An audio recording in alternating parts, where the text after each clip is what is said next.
In this 1898 party photo, a shadowy creature appears behind the guests. Dr. Sarah Mitchell adjusted her reading glasses as she carefully examined the sepia photograph that had arrived at the Chicago Historical Society that morning. The image showed an elegant garden party from 1898, with well-dressed guests posed formally on the manicured lawn of what appeared to be a wealthy estate.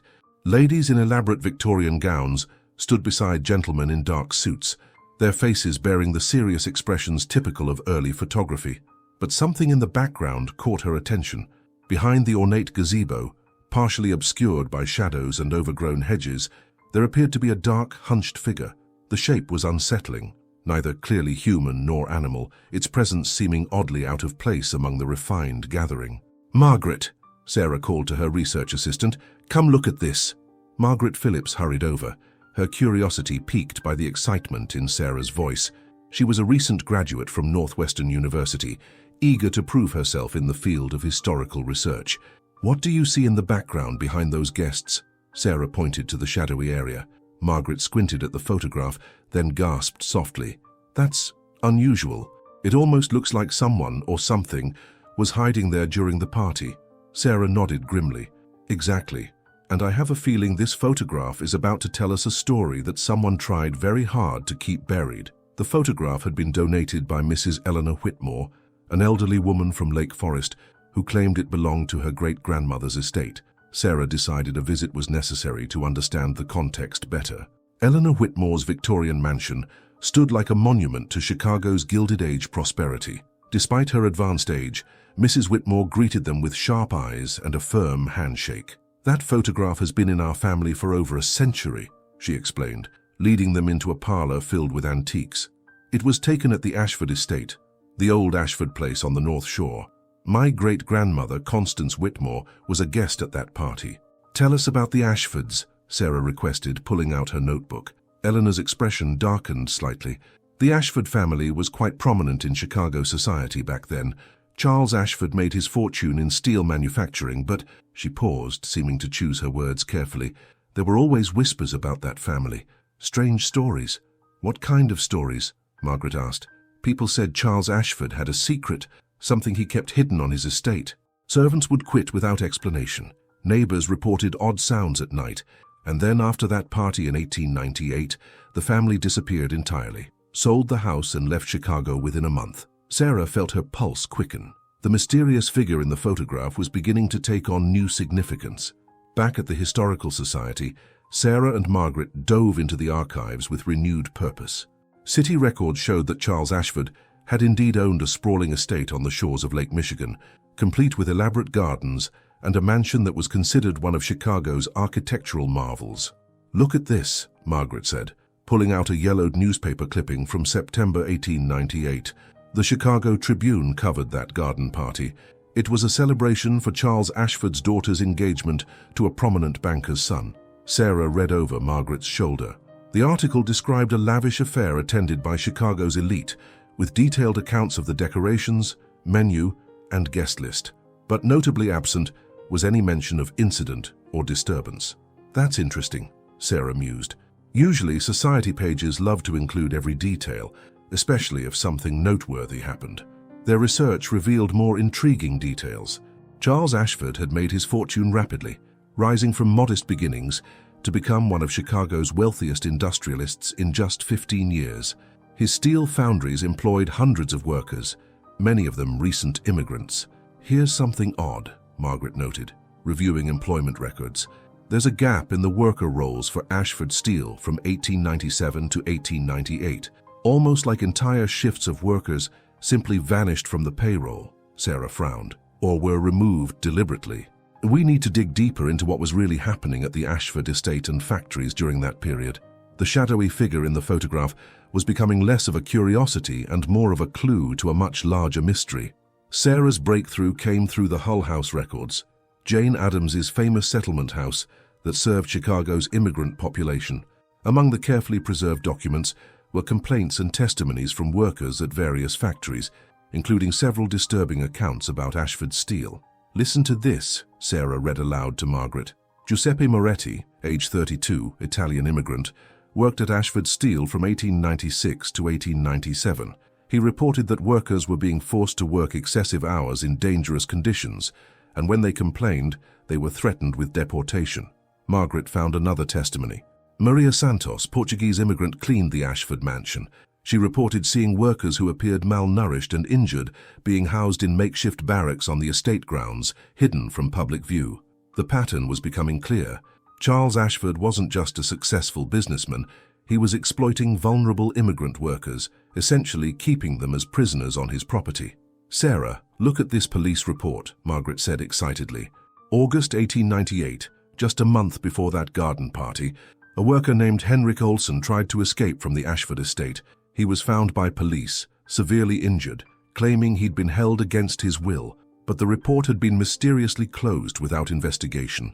A note in the margin showed it had been dismissed due to lack of credible evidence.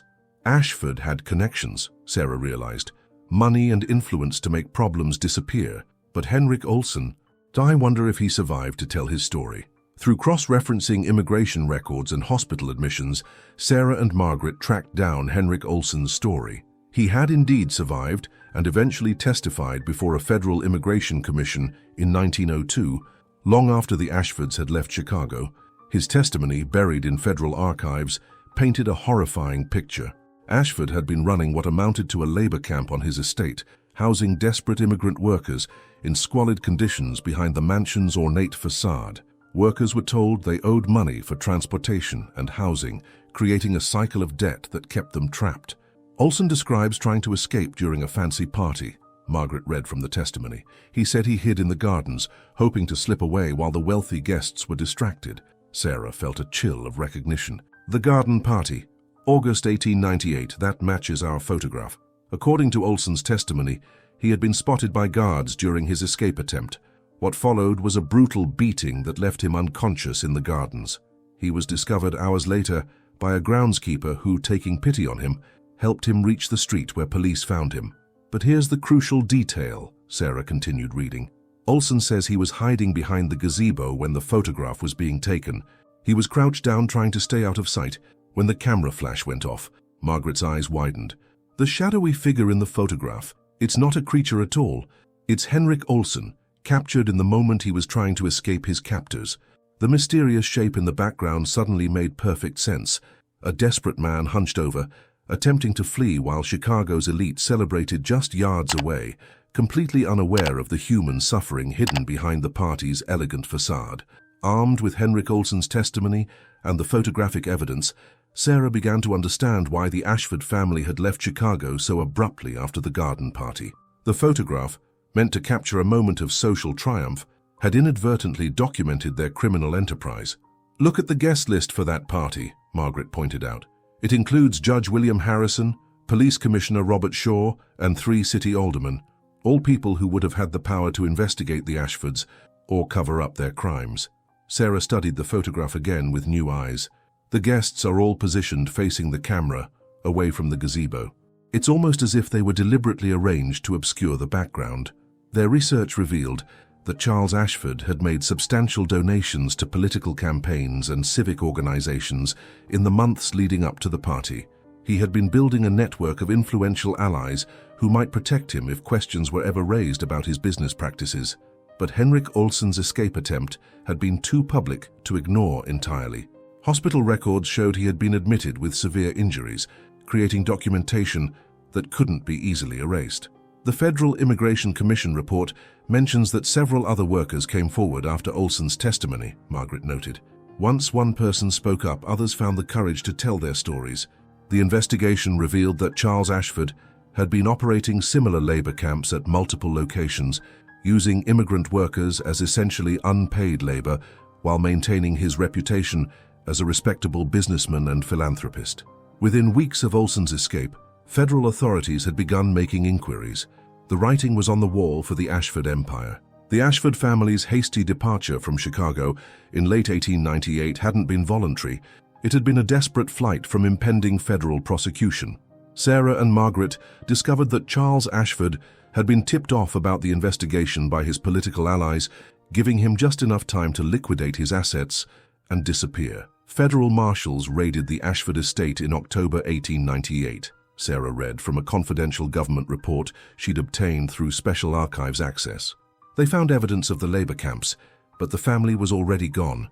The raid had uncovered makeshift barracks, records of unpaid wages, and testimonies from workers who had been too frightened to speak up before. But without Charles Ashford to prosecute, the case had stalled. Margaret found shipping records showing that the Ashford family had boarded a vessel to Argentina in September 1898, taking with them whatever wealth they could transport quickly. They never returned to the United States, Margaret noted. Charles Ashford died in Buenos Aires in 1902, still a wealthy man despite his crimes. But the photograph had preserved the truth in a way that even the Ashfords' money and influence couldn't erase. Henrik Olsen's shadowy figure served as silent testimony to the suffering that had been hidden behind Chicago's glittering Gilded Age facade. Sarah contacted the Norwegian-American Historical Association and discovered that Henrik Olsen had eventually started his own small construction business, married, and raised a family in Minnesota. His descendants still lived in the Minneapolis area. His great-granddaughter teaches elementary school there, Margaret said excitedly. I think she'd want to know this story. Sarah and Margaret traveled to Minneapolis to meet Anna Olsen Peterson, Henrik's great-granddaughter. The 70-year-old retired teacher welcomed them into her tidy home, her eyes lighting up when they mentioned her great-grandfather's name. Great-grandfather Henrik rarely talked about his early years in America, Anna explained, bringing out a box of family photographs and documents. He would only say that he'd had difficult times before he found success. When Sarah showed her the 1898 photograph and explained their discovery, Anna studied the shadowy figure with tears in her eyes. So that's him, she whispered. That's my great-grandfather trying to escape. He looks so small and frightened. Anna shared what family stories she knew. Henrik had arrived from Norway in 1896 with dreams of prosperity in America. Like many immigrants, he'd been vulnerable to exploitation by unscrupulous employers who promised good wages and decent housing. He eventually testified before some kind of government commission, Anna remembered. My grandmother mentioned it once. She said he was very proud that he'd helped other workers by speaking up, even though it was dangerous. Margaret showed Anna the federal testimony records. Your great-grandfather's courage to speak out helped expose a criminal enterprise that was exploiting dozens of immigrant workers. Anna carefully examined the official documents bearing her great-grandfather's name. He always taught our family that America gave him a second chance at life. I never fully understood what he meant by that until now. The photograph, which had seemed ominous and mysterious, now represented something entirely different. A moment of desperate hope, captured forever in sepia tones. Sarah's research into the Ashford case revealed it was part of a much larger pattern of immigrant exploitation in late 19th century America. The photograph and Henrik Olsen's story had opened a window into a dark chapter of American labor history that had been largely forgotten. The federal investigation that followed Henrik's testimony led to reforms in immigration and labor law, Sarah explained to a gathering at the Chicago Historical Society. His courage to speak up, captured in this single photograph, contributed to protections that helped thousands of future immigrants. The story had resonated far beyond academic circles. The Chicago Tribune, the same newspaper that had covered the original 1898 Garden Party, ran a front-page feature about the discovery. Immigration advocacy groups embraced Henrik's story as a symbol of resilience and the importance of speaking truth to power. Margaret had been working with documentary filmmakers who wanted to tell the story on a national level. It's amazing how one photograph can illuminate so much hidden history, she reflected. Eleanor Whitmore, whose family had unknowingly preserved the crucial evidence for over a century, decided to donate the photograph permanently to the Chicago Historical Society. It belongs to all of us now, she said. It's part of our collective memory. The shadowy figure that had once seemed mysterious and threatening was now recognized as a symbol of courage, a reminder that even in the darkest circumstances, some people find the strength to fight for justice. Anna Olsen Peterson had framed copies of both the original photograph and her great-grandfather's federal testimony, displaying them proudly in her living room alongside other family treasures. 6 months after their discovery, Sarah stood before the newly installed museum exhibit featuring the 1898 photograph and Henrik Olsen's story. Visitors could now see the image alongside historical context that explained the labor conditions of the era and the courage it took for immigrant workers to speak out against exploitation. What strikes me most about this photograph, Sarah told a group of visiting students, is how it reminds us that history is always more complex than it first appears.